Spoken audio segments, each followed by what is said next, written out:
Friends, आपले स्वागत आहे लर्निंग इंग्लिश फ्रॉम या मराठी या यूट्यूब चॅनलमध्ये. आज आपण शिकणार आहोत चेंज द व्हॉइस. सुरुवातीला आपण चेंज द व्हॉइस करताना ॲक्टिव्ह व्हॉइसचे रूपांतर पॅसिव्ह व्हॉइसमध्ये करतो. पण ते का करावे हे समजून घेऊया. सुरुवातीला जेव्हा ॲक्टिव्ह व्हॉइसचे जे वाक्य असते ते डायरेक्ट ट्यूनेज असते, कॉन्शियस असते आणि क्लिअरिटी असते त्या वाक्यामध्ये. आणि तेच जर आपण पॅसिव्ह व्हॉइसमध्ये रूपांतर करतो त्यावेळेस त्या वाक्याचे शिफ्टिंग फोकस दुसरीकडे ते ऑब्स्क्युअर रिस्पॉन्सिबिलिटी, म्हणजेच आपण एखाद्याला रिस्पॉन्सिबिलिटी न देता त्याचे काम काय झाले, थोडक्यात त्याचे इम्पॉर्टन्स आपण जाणून घेतो विदाऊट एनी ब्लेम. आपण समजून घेऊया. पहिले सर्वात आपण त्याचे रूल्स माहिती करून घेऊया. रूल्स: जेव्हा ऑब्जेक्ट म्हणजेच कर्म नसेल तेव्हा व्हॉइस चेंज होत नाही. Voice can not be change. उदाहरणार्थ दे गो टू मार्केट, यामध्ये ऑब्जेक्ट नसल्यामुळे त्याचे चेंज द व्हॉइस होणार नाही. त्यानंतर दुसरं रूल समजून घेऊया. ऑब्जेक्टचे रूपांतर सब्जेक्टमध्ये करताना घ्यावयाची काळजी. मी असेल ऑब्जेक्टमध्ये तर आय घ्यायचे, यू असेल तर यू, हर असेल तर शी, देम असेल तर दे, वी अस असेल तर वी घेणार, हिम असेल तर ही घेणार, इट असेल तर इटच घेणार. त्यामध्ये बदल नाही होणार. तर जर सब्जेक्टचे रूपांतर ऑब्जेक्टमध्ये करताना आपण आय असेल तर बाय मी असे घेणार, यू असेल तर बाय यू घेणार, शी असेल तर बाय हर घेणार, आणि वी असेल तर बाय अस घेणार, इट असेल तर बाय इट, आणि दे असेल तर बाय देम. फक्त ऑब्जेक्टचे सब्जेक्टमध्ये रूपांतर करताना सब्जेक्टचे ऑब्जेक्टमध्ये रूपांतर करताना काय बदलतो हे समजून घ्या फक्त.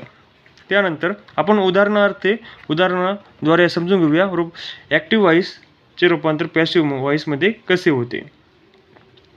हे वाक्य सिंपल प्रेझेंट टेन्समधले. Simple present. He loves me, त्याचे पॅसिव्ह व्हॉइसमध्ये करताना मीचे रूपांतर आयमध्ये करतो, आय. हे वाक्य सिंपल प्रेझेंट टेन्समध्ये असताना आपण त्याचे पॅसिव्ह व्हॉइसमध्ये करताना ऑब्जेक्ट मी, ही सब्जेक्ट आणि लव्स हे मेन वर्ब झाले. ऑब्जेक्ट सुरुवातीला घेतो, त्यानंतर ॲम इज आर, यापैकी कोणते वाक्य सब्जेक्टनुसार ॲम इज आर घेतो, आय एम. मेन वर्बचे तिसरे रूप लव घेतो आणि त्यानंतर बायने करता जोडतो, बाय हिम. त्यानंतर पुढचे वाक्य घेऊया. Ram roads poem. हे सिंपल पास्ट टेन्समधले वाक्य आहे. त्याचे रूपांतर करताना आपण सुरुवातीला ऑब्जेक्ट घेणार, ऑब्जेक्ट पोएम्स. ऑजवर पैकी इथे ऑब्जेक्टला येस प्रत्यय आल्यामुळे आपण वर घेणार, ऑजवर. मेन वर्बचे तिसरे रूप घेणार, रिटर्न बाय राम. हे झाले वाक्य. त्यानंतर पुढचे वाक्य घेऊया. सिंपल फ्युचरमध्ये कसा बदल होतो हे समजून घेऊया. Example: they will loves me.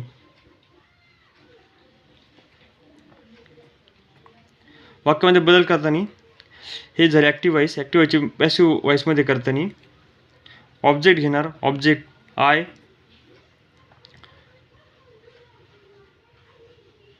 I शाल. लवचे तिसरे रूप घेणार, लव बाय. देचे रूपांतर करता आपण हिम वापरणार, बाय हिम.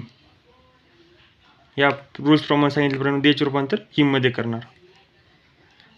त्यानंतर प्रेझेंट कंटिन्यूस घेणार. एक्झाम्पल घेऊया प्रेझेंट कंटिन्यूसचे. She is calling me. त्याचे रूपांतर करताना ॲक्टिव्ह व्हॉइसचे रूपांतर पॅसिव्ह व्हॉइसमध्ये करताना आपण ऑब्जेक्ट घेणार, object I is. Am is आरपैकी कोणते एक वाक्य घेणार. त्यानंतर आपण इथे बीइंग घेणार.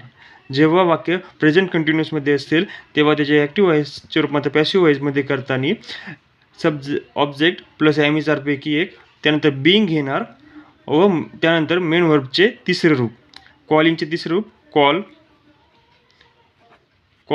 कॉलचे पहिले कॉल कॉल कॉल आणि कॉलिंग कॉल्स, हे झाले 5 रूप. त्यानंतर बाय शीचे रूपांतर हर घेणार, बाय हर.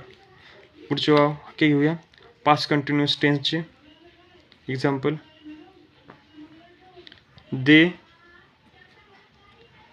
वर रायटिंग एसे. याचे रूपांतर करताना आपण ऑब्जेक्ट घेणार एसे, वॉज वर पैकी एक घेणार वर, बीइंग घेणार being, return bye them.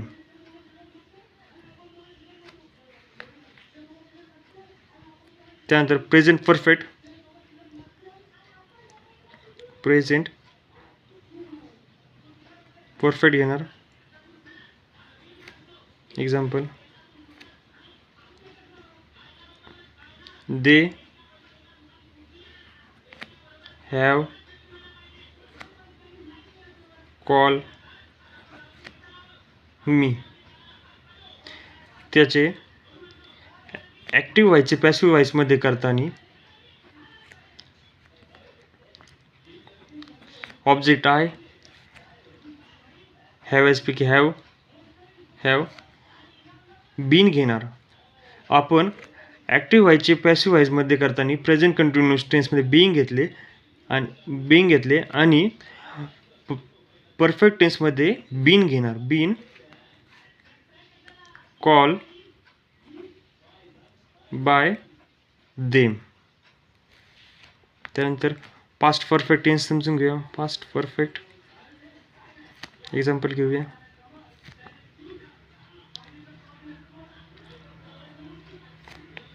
I had drunk the milk. हे झाले ॲक्टिव्ह व्हाईस. ॲक्टिव्ह व्हाईसचे रूपांतर पॅसिव्ह व्हाईसमध्ये करताना आपण करता घेणार द मिल्क. त्यानंतर हॅव हॅड घेणार आपण हॅड, हॅड बीन घेणार. नंतर तिसरं ड्रंक घेणार ड्रंक बाय मी. आयचे रूपांतर बाय सोडून मी मध्ये केले. हा सब्जेक्टचे रूपांतर ऑब्जेक्टमध्ये करताना बाय मी असे लिहिले. त्यानंतर फ्युचर परफेक्ट टेन्स घेऊ. परफेक्ट टेन्स एक्झाम्पल घेऊया. दे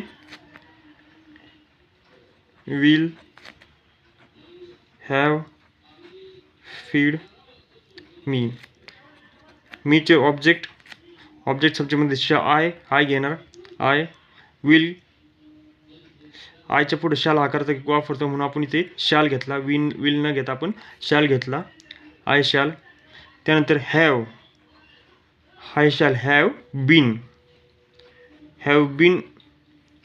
ॲक्टिव्ह व्हायचे रूपांतर पॅसिव्ह व्हाईसमध्ये करताना फ्युचर परफेक्ट टेन्सचे आय शाल हॅव बीन वापरतो. आय शाल हॅव बीन फेड.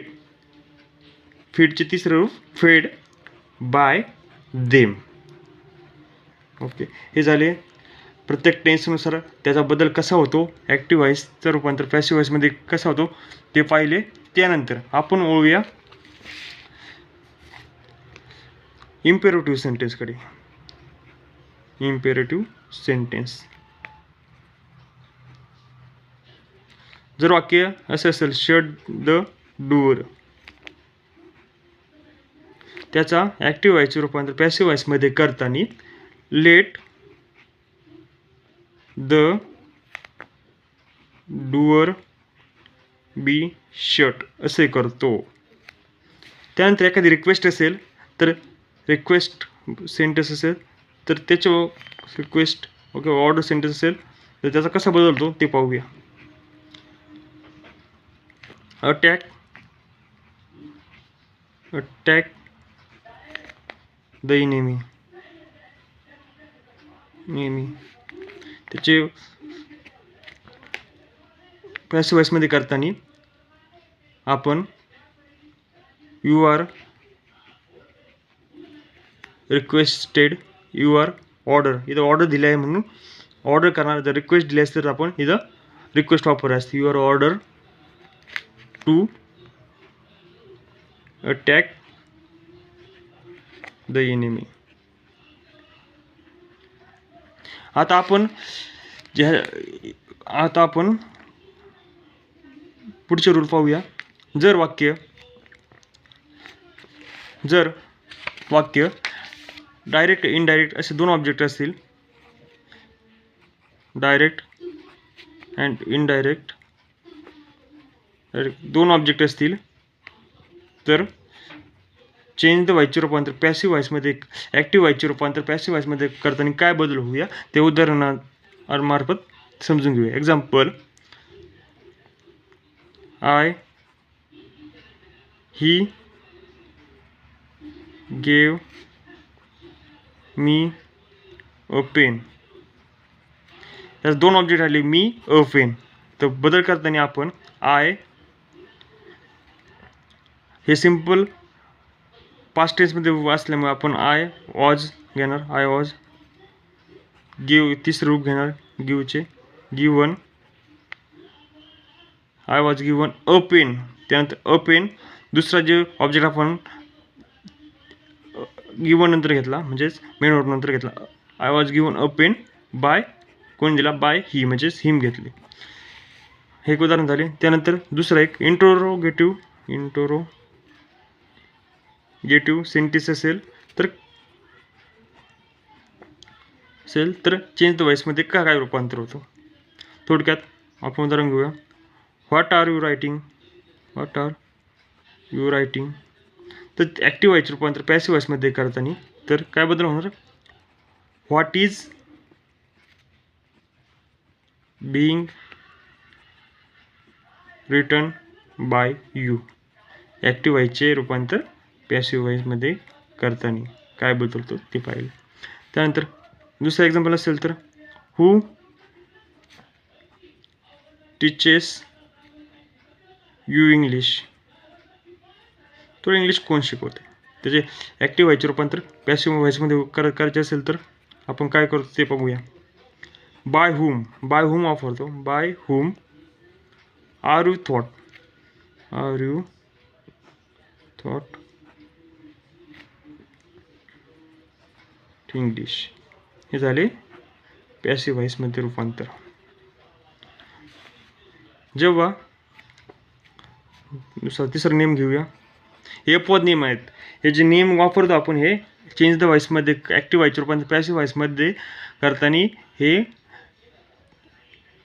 याचे जेव्हा सब्जेक्ट इनडिफायनाईट असेल त्यावेळेस बदल समजून घेऊया. इनडिफायनाईट असेल त्यावेळेस काय बदलतो ॲक्टिव्ह व्हॉइसचे पॅसिव्ह व्हॉइसमध्ये करताना. Example, somebody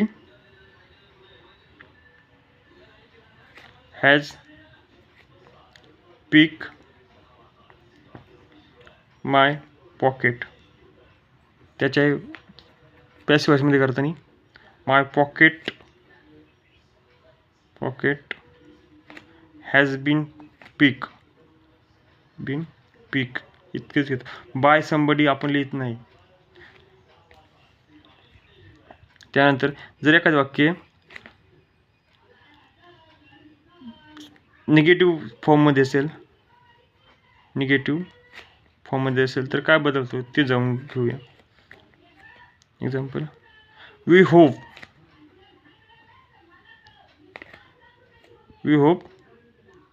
that he will pass.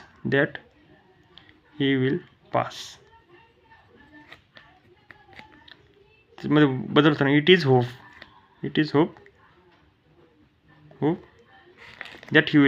That he will pass.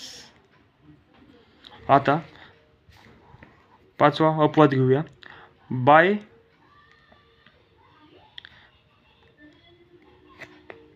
प्रत्येक वेळेस आपण यूज नाही करत. By not use in certain words, in certain sentences.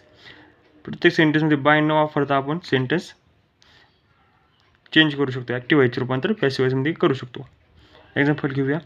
I know him. I know him. त्याचे ॲक्टिव्ह व्हाईस झालं. ॲक्टिव्ह व्हाईसचे रूपांतर पॅसिव्ह व्हाईसमध्ये करताना ही ऑब्जेक्ट घेतले. He is. I am is आरपैकी एक घेतला. वर्बचे तिसरं रूप घेतले. He is known by. By me न घेता टू मी घेतले. To me. हॅलो फ्रेंड्स, तुम्हाला हा व्हिडिओ कसा आवडला नक्की कमेंटमध्ये सुचवा. आपण पुन्हा सुरुवातीपासून पाहूया. आपण चेंज द व्हॉइसमध्ये करताना घ्यावायचे नियम रूल्स पाहिले. त्यानंतर ॲक्टिव्ह व्हॉइस आपण का करतो पॅसिव्ह व्हॉइसमध्ये ते समजले. कारण की shifting focus of square responsibility and attention to the main things. प्रत्येक उदाहरण समजून घेतले. प्रत्येक टेन्सनुसार त्याचा बदल कसा होतो ते पाहिले. त्यानंतर काही वाक्य इम्परेटिव्ह सेंटेन्समध्ये असेल ते पाहिले. रिक्वेस्ट ऑर्डरमध्ये असेल तर त्याचे उदाहरण समजून घेतले. आणि काही सेंटेन्स अपवाद असले, थोडक्यात अपवाद सेंटेन्स असले, थोडक्यात दोन ऑब्जेक्ट असले एका वाक्यामध्ये, किंवा इंटरोगेटिव्ह सेंटेन्स असले, किंवा सब्जेक्ट इनडिफायनेट असले तर काय बदलतो. आणि निगेटिव्ह फॉर्ममध्ये सेंटेन्स असले तर त्याचा काय परिणाम होतो. आणि दुसरे बाय न यूज करता सेंटेन्स आपण कसे तयार केले हे समजून पाहिले. हा व्हिडिओ तुम्हाला आवडला असेल नक्की शेअर लाईक करा. काही तुम्हाला काही डाऊट असेल तर मला कमेंटमध्ये नक्की सुचवा. Okay, thank you. भेटूया पुढच्या व्हिडिओमध्ये.